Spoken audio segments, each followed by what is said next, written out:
ऐसा धर्म जाणते हो जाणार वर्म.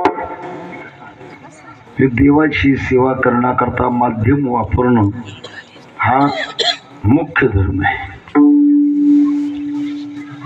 मुख्य धर्म आहे. मुख्य काय